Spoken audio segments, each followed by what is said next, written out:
et bienvenue au Weekly Insights avec John Plassard. Vous entendez beaucoup parler de hard landing, soft landing, no landing ou encore d'une récession des bilans. Mais que veulent dire exactement ces termes barbares qui vont rythmer une année 2024 qui démarre déjà en trombe? Tout d'abord, la récession cyclique. Historiquement, elle se traduit par une contraction modérée de l'économie, suivie d'un retour à la croissance à la fin 2024 ou au début 2025. L'inflation se maintiendrait un certain temps avant de revenir à l'objectif, les taux d'intérêt restant plus longtemps élevés avant que les banques centrales n'optent pour une baisse des taux. En termes d'investissement, les obligations indexées sur l'inflation sont privilégiées car l'inflation reste rigide, même si les obligations nominales bénéficieront de la baisse des taux. Ensuite, le soft landing. Un scénario d'atterrissage en douceur impliquerait un ralentissement légèrement inférieur à la tendance dans les principales économies sans qu'aucun choc majeur ne vienne perturber les marchés. La décision de maintenir le taux d'intérêt à un niveau plus élevé pendant plus longtemps amènerait l'inflation à un niveau avec lequel les banques centrales sont à l'aise.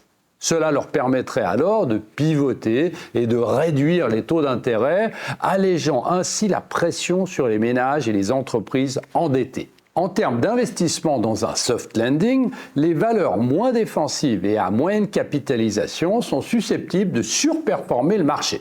Il y a aussi la récession des bilans. Historiquement, elle se caractériserait par un ralentissement profond et prolongé dans les économies développées et émergentes.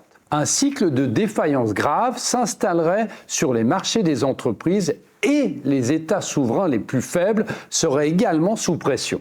Étant donné qu'une récession du bilan entraînerait une réduction généralisée des dépenses des entreprises et des ménages, les banques centrales réagiraient en réduisant fortement les taux d'intérêt, tandis que l'inflation chuterait aussi brutalement. En termes d'investissement dans ce scénario, les monnaies refuges et l'or seraient intéressants. Enfin, le no landing. Dans le cas d'un scénario sans atterrissage, donc no landing, la croissance économique américaine continuerait de résister, tandis que le ralentissement actuel de l'Europe s'inverserait.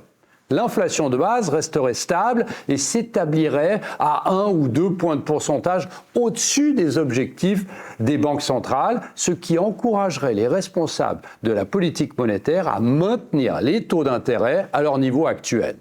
En termes d'investissement dans ce scénario, les taux de refinancement pourraient être difficiles à obtenir pour les sociétés à fort effet de levier, qu'il s'agisse d'obligations ou de prêts garantis de premier rang.